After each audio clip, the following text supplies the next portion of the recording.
நாம் சாப்பிடக்கூடிய உணவு நமக்கான உணவு மட்டுமல்ல நண்பர்களே. அதுதான் அடித்தளத்தில் உள்ள செய்தி.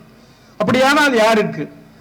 நமக்கானதல்ல என்றால் வேறு யாருக்கு என்று பார்த்தால் எத்தனையோ உயிரினங்களை ஒட்டித்தான் அந்த உணவு இருக்கிறது. நம் உள்ளே இருக்கக்கூடிய, உடலுக்கு உள்ளே இருக்கக்கூடிய பல்வேறு இதுவரை பெயரிடப்படாத பல நுண்ணுயிர்களுக்கும், நம் உடலை விட்டு வெளியே இருக்கக்கூடிய இந்த பூமி உலகில், இந்த பூ உலகில் இருக்கக்கூடிய மண்ணுக்கு கீழேயும் வெளியேவும் இருக்கக்கூடிய பல்வேறு உயிரினங்கள், நுண்ணுயிர்கள் அத்தனைக்குமானதுதான் நாம் சாப்பிடக்கூடிய உணவு. இந்த புரிதல் நம் அத்தனை பேருக்கும் இருக்க வேண்டும் என்று தோண்டிக்கொண்டே இருக்கிறது. ஏன் அப்படியான சிந்தனை? எதற்கு அப்படி யோசிக்கணும்?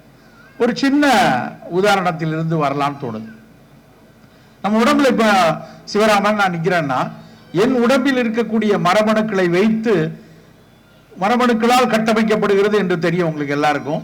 அந்த மரபணுக்கள் என்னுடைய, எனக்கான, என் தாய் தந்தை வழியாக வந்த செல்களில் இருந்து வந்த மரபணுக்கள் வெறும் 47% தான். மீதி 53% வேறு வேறு நுண்ணுயிர்களின் மரபணுக்கள் நம் உடம்புக்குள்ள இருக்கு, நம் குடலுக்குள்ள இருக்கு, நம்முடைய இறப்பைக்குள்ள இருக்கு, நம்முடைய பெருங்குடலுக்குள்ள இருக்கு. இத்தனை நுண்ணுயிர்களும் மிகச்சிறப்பாக செயல்பட்டால் மட்டும்தான் நான் இங்க பேசிக் கொண்டிருக்க முடியும், நீங்கள் இங்க உட்கார்ந்து கேட்டுக்கொண்டிருக்க முடியும். அப்ப அந்த உயிர்களுக்கும் சேர்த்துத்தான் நாம் சாப்பிட வேண்டிய கட்டாயம் இருக்கிறது.